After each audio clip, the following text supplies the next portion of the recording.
Well, I think we've been sitting around and waiting for long enough. It's time to finally get started. So, hello everybody, DarkPhoenix Gaming here, and welcome to Crusader Kings 2, Prince of Venice. As you might be able to guess from the name of this playthrough, this one is going to be a Merchant Republic playthrough set in Venice. However,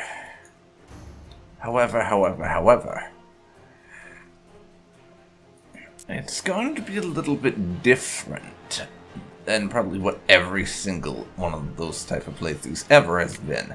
First of all, we are going to be playing in the High Middle Ages 1066 start, but I'm not going to be playing as Serene Doge Domenico of Venice. In fact, I'm not going to be playing as the Doge.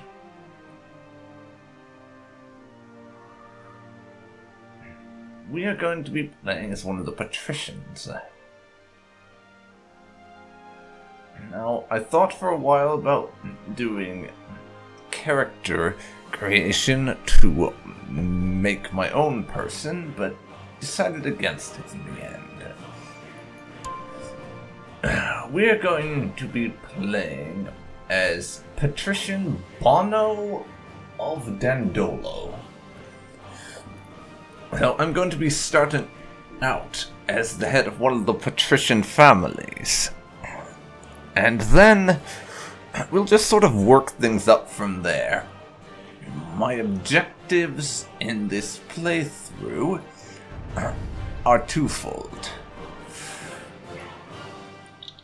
Number one, and for anyone who cares, I have all of the settings for my game rules on the default, but we're not going to be going with Iron Man.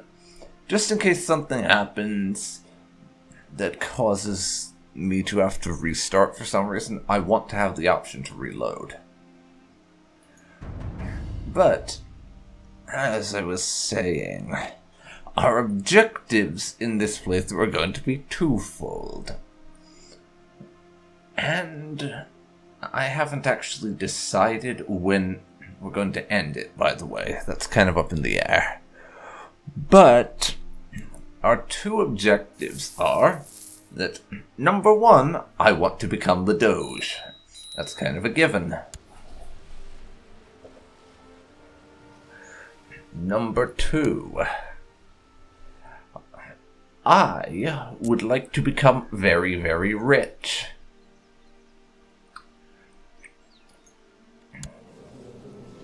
I'm currently unmarried and have no children. My heir is my half-brother.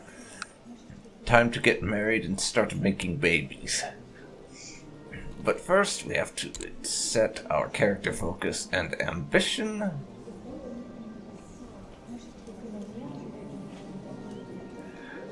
Honestly, the ambitions don't really fit,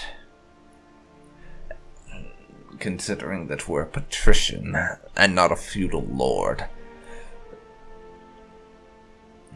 So I'm just going to leave that unselected for the time being. But what I will select is, let's see, I'm going to choose as my option business. Just because it makes sense from a narrative perspective, and that is one of the things that I am going to have to tell you about this playthrough. A lot of the focus is going to be on the storytelling and the narrative, not so much min-maxing or making the optimal choices. So that is one thing for you to keep in mind. So if I'm making suboptimal choices because it makes for an interesting narrative, then please don't yell at me, because that will probably happen a lot.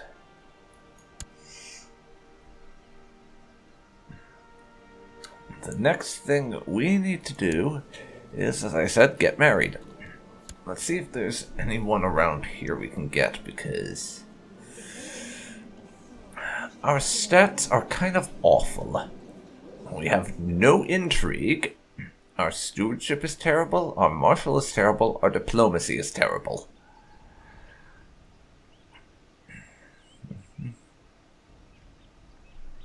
Let's see. 7 is the highest stewardship of anyone in our court. We may have to look outside our court to see if anyone will marry us. First of all, I would like for them to be an adult, not from a great house, within our diplo range, not a ruler, not married, not in prison, female. Other than that, it's fine. They can be of any religion or culture, honestly.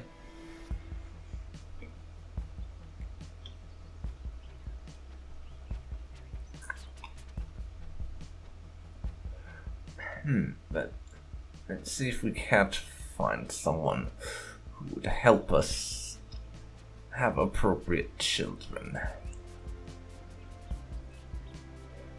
A greedy person is perhaps not the best, quite honestly. Let's see if I can't find someone more appropriate.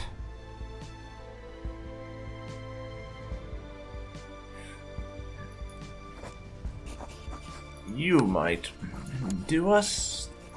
Let me see. And even better, she's lowborn. Because this is a thing with merchant republics. If you marry into a noble house, then you have to pay a bride price to be able to marry them, because you are a commoner, according to their way of looking at it. But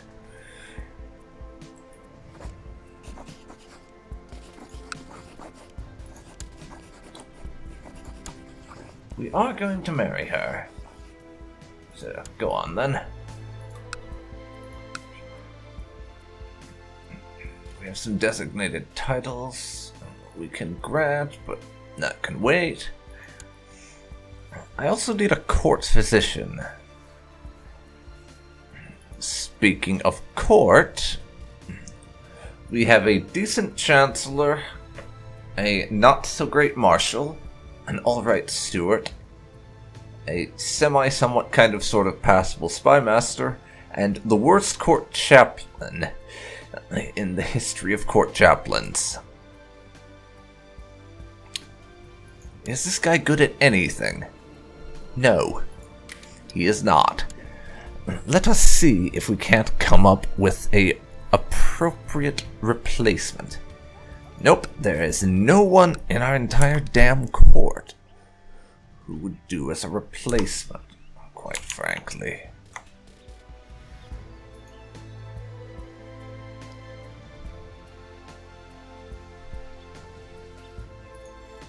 And the bots have turned up in my stream to act as viewers. Rather nice of them. Really is. But since we can't do anything with our court in that regard, let's start looking for a physician. We have sent messengers and scouts all over to scour the realm for skilled physicians that would be willing to take up residence at our court. Word should reach us shortly if they manage to find a suitable candidate. Hopefully they will not bring back a quacksalver. I hope I do not have to wait long. What the hell's a quacksalver when they're at home, really? And since we're starting with an existing character, we get something of an advantage over what we get with regards to if we were playing with a character that we created. Because, for one thing, we have existing territory somewhat built up. Or it might be the fact that this is 1066 rather than 769. I'm not sure. But we have a trade post in the province of Split over here in Croatia. I can build some stuff there to help expand on its tax income and trade value. Or also...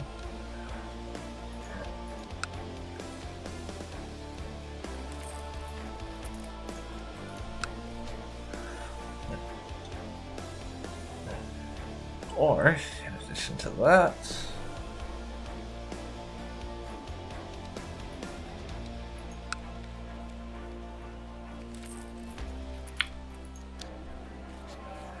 we apparently have a holding over here in Zadar. I'm not sure exactly how that works, quite frankly. The city of Zara is under our control, apparently. But as far as places to build, this is where things get interesting for us as a merchant republic. I'll get into the details about the campaign fund election thing at a later date. But this is our house here. The best way I can describe it is that it is the territory, the personal holdings of our house. And we can upgrade and build on that, and we will always have access to it and get the income, even when we're not the Doge. Which is why if you're playing as Doge, you kind of have to balance building up your personal holdings with building up Venice itself, because you don't know that you will remain Doge. You don't know that that's going to be a thing. But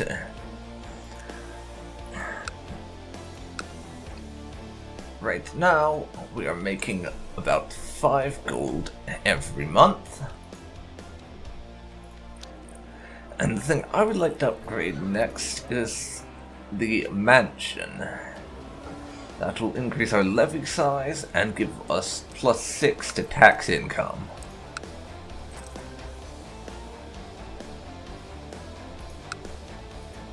We can also start building trading outposts along here.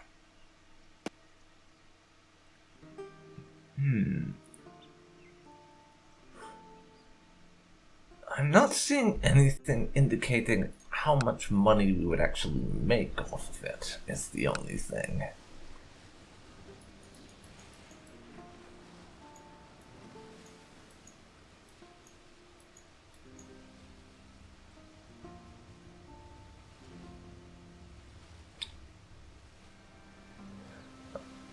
Wait a second.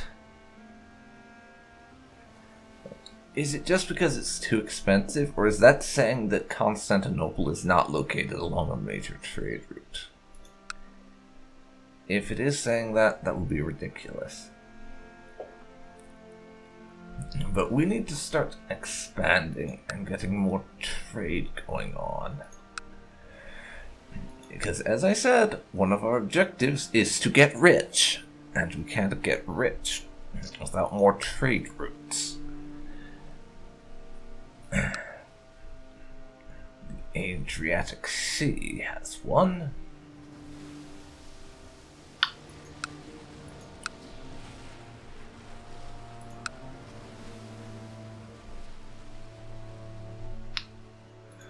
I'm going to plunk down a trade post here in Epirus, actually. And these trade posts will belong to our house, and they will give us more income. And that will be finished in just under a year's time. But it will cost us most of our money, which means it's going to be a while before I can build that new mansion. Now, though, I'm going to kick us up to 3 speed for the time being.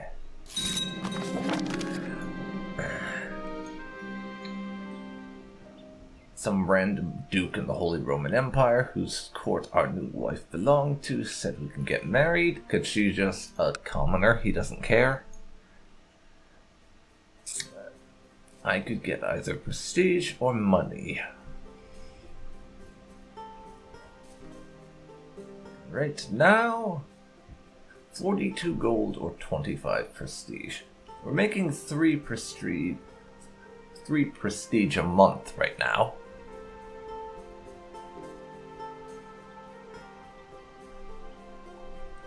That's about 8.5 months worth of prestige, but we can just wait. I'll take the money. I will take the money.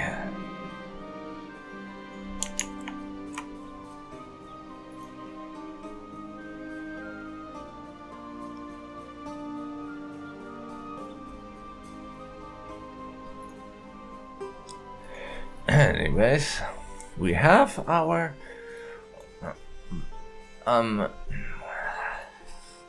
what is it called again? Oh yeah, our court physician. I was struggling to think of what they were called there for a second.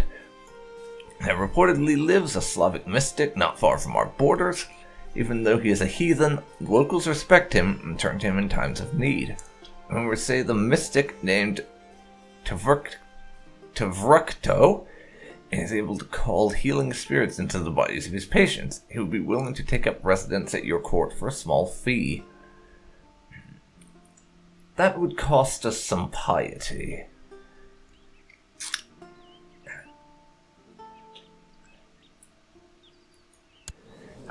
And he already dislikes us. No, we will hold off on that for now. I don't think we need a Slavic mystic as our court physician. Knowing our luck, he would ask for us to become pagan or something to cure us of a disease, which I have had happen before. Let's see. Tax-shifted noble obligation law.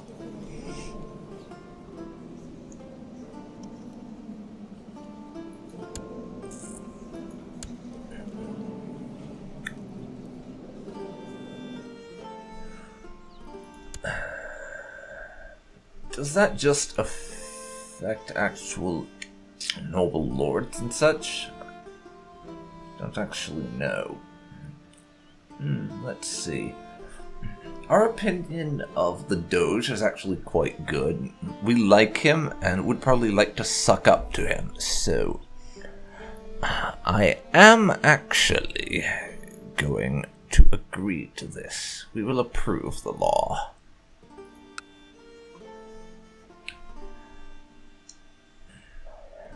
Now, we are making 5.4 gold every month, which is not bad considering the size of our holdings, which is not that significant at this point in time. Yogo bro, hello. Not enough Vikings in this start date, you say? I'm not going to lie, I am rather fond of the Vikings. I do love playing as Pagan Sweden, or Svithjod, or however you say them. They do happen to be one of my favorite groups to play as. But seeing as until about a week ago I had literally never played as a Merchant Republic, I didn't actually have a specific start date in mind. I just sort of picked one and went with it. And the one I went with happened to be 1066.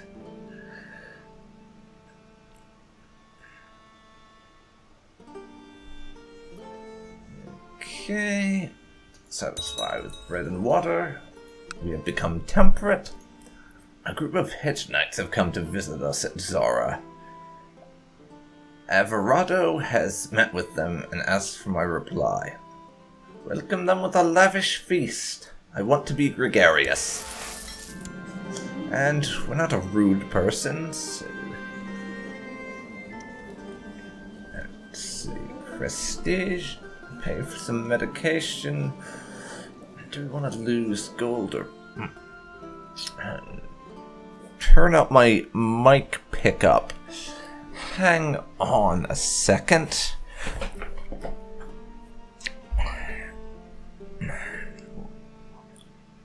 let's see. Pay for some medication, I guess. Give me a sec, I'll see what I can do.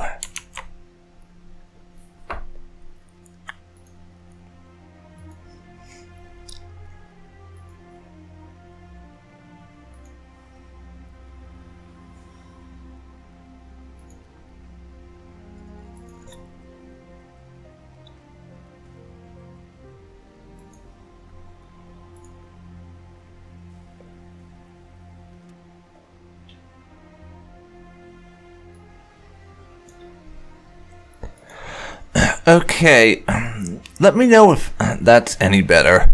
My mic was on the maximum it could be, so I had to add some compression.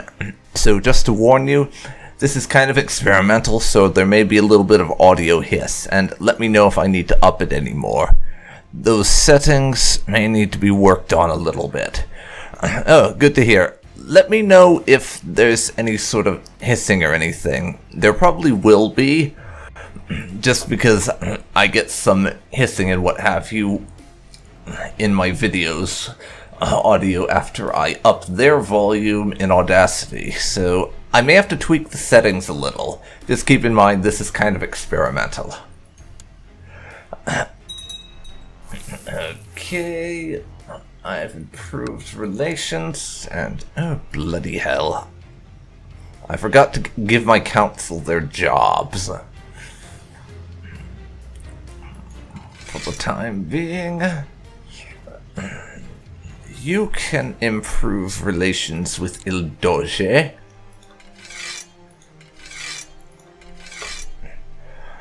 My spy master can keep scheming. The steward, go collect taxes. Since my court chaplain is the worst court chaplain in the history of religion, then he can keep on hunting apostates and no doubt fail horrendously at it or something. It's very subtle. Oh, it must be that OBS is better at boosting the volume like that than Audacity is. At least better at boosting it without causing you to hear the sound of my computer's fans, at any rate. But back to what we were doing, and since I imagine you just got here, you probably didn't get a chance to see my list of what DLCs I have, so I should just basically tell you I am running with all the DLCs with the exception of a couple of portrait packs and music ones. Just felt like I should mention that. Let's see, 11th of August. We'll finish up with that next trade outpost. Free investitures law, eh? Before I decide that, let's see. What's my relationship with the Pope? Well, my opinion of him is plus 33. But not the most religious of fellows. So, I am just going to stay non-committal and ignore that one.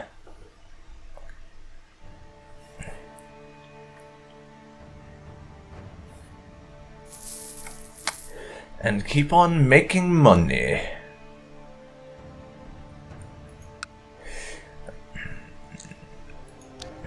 The city of Zara. We don't have the technology to upgrade anything there.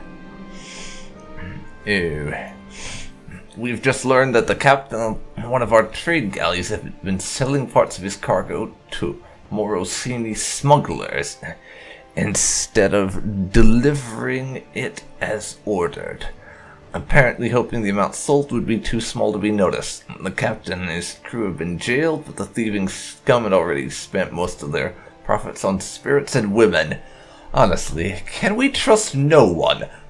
Oh, what? We lose 50 gold. That's half my money down the drain. Thanks a lot, bastard. Jeez.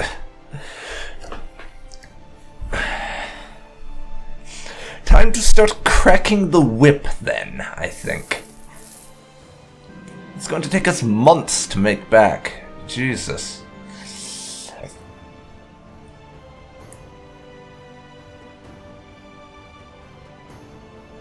Let's see. We've been presented with an opportunity to let everyone be reminded of our rulership, mint new coins for the realm as a master of craft we can hire. Not only will it be exquisite, it will be adorned with a glorious portrait of us.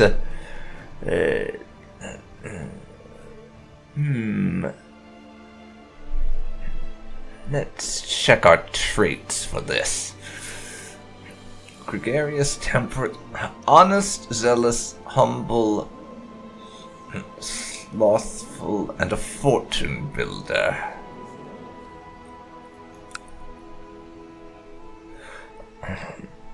Let's see.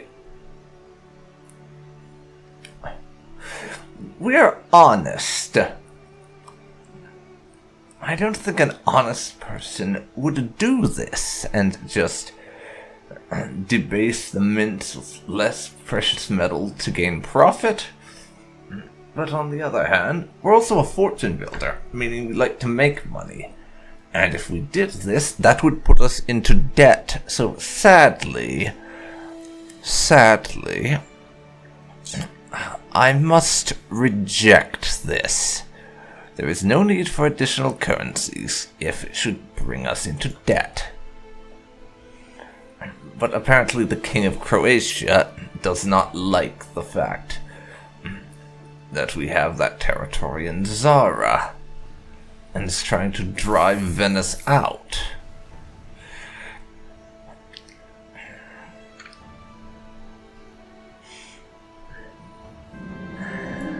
The less I work, the more time I can spend with the people I really care about. Work smarter, not harder. My half-brother, court chaplain, who is the most useless bastard ever, approves of us being slothful. That's lovely. He loves the fact that we're slothful. Nice. A trade post was built in Epirus here. Free investiture has been approved of.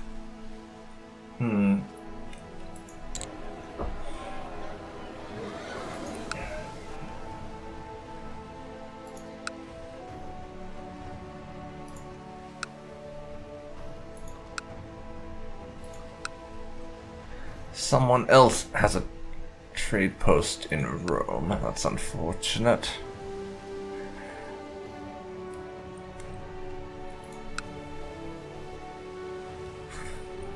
I'll need another 150 to put up my next trade post. There's a couple of places nearby I can plunk one down at.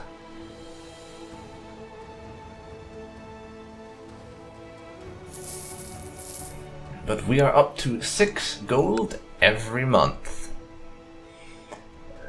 Unfortunately, we're probably about to lose that city because Venice does not have a big enough army to address the problem. Goddamn King of Croatia. I hope you burn in hell for this.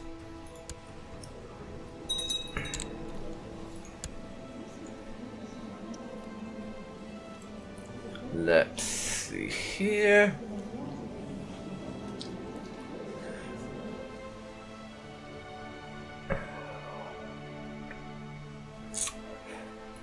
Anything else? No additional things we can do for ambitions. The Doge has made peace, and somehow Venice managed to win that. But when I was looking at that, they were quite obviously losing after that last battle. I guess the Doge just managed to get it through at the last second and be victorious.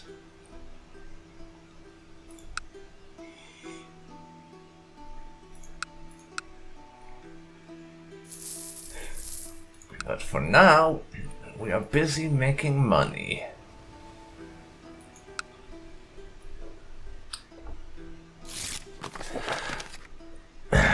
And my Chancellor's mission has been a success. The Doge likes us more by 20. Excellent. Very excellent indeed. Let's see. My steward comes to me one afternoon. He's devised a plan to bring in exotic goods by setting up a trade route with a foreign realm. This would require a sizable investment, but the potential profits would also be great. Yes, let's organize an expedition. It's time to get rich.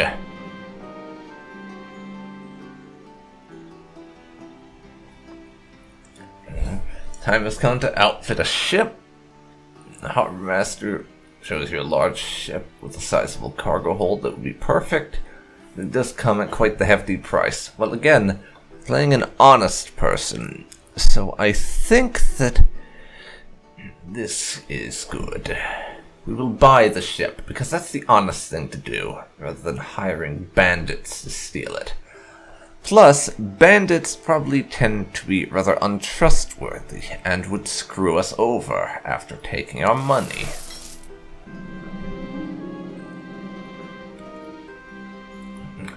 Word is spread that we're planning a trading expedition, and a group of priests arrive at our court. They're offering temple funds if we let them come along. Of course, it will be an honor to have you. And I'm not going to lie, part of the reason why I picked that option is for the cash.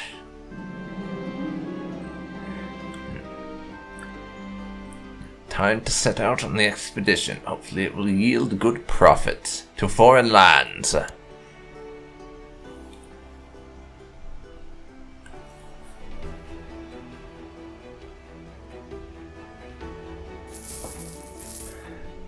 Making some nice ka-ching now. But our wife has so far not succeeded at her job of making babies. This is unhappy.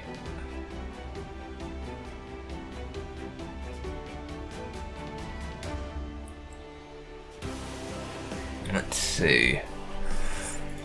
Sure.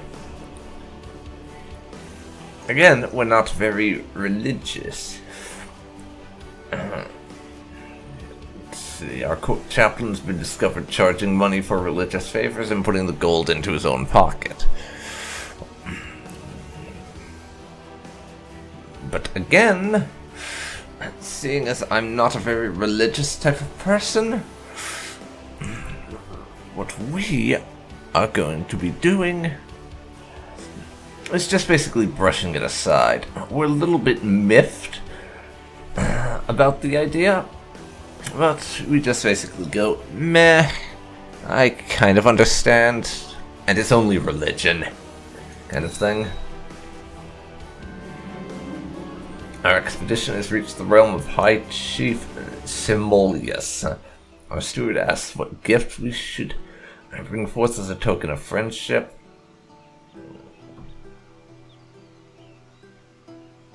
And we will bring him 12 strong horses. Lose 30 gold, and he is quite flattered by our gift. We notice his face growing red with annoyance as he glares at our steward shoveling his food in with his bare hands. My steward likes me quite a bit. 35. I can afford to lose some points. Plus, we are in a foreign land. We should respect their culture. And this is obviously being blatantly disrespectful. Please, my good man, excuse the uncouth barbarian. I am still trying to teach him proper civilized manners.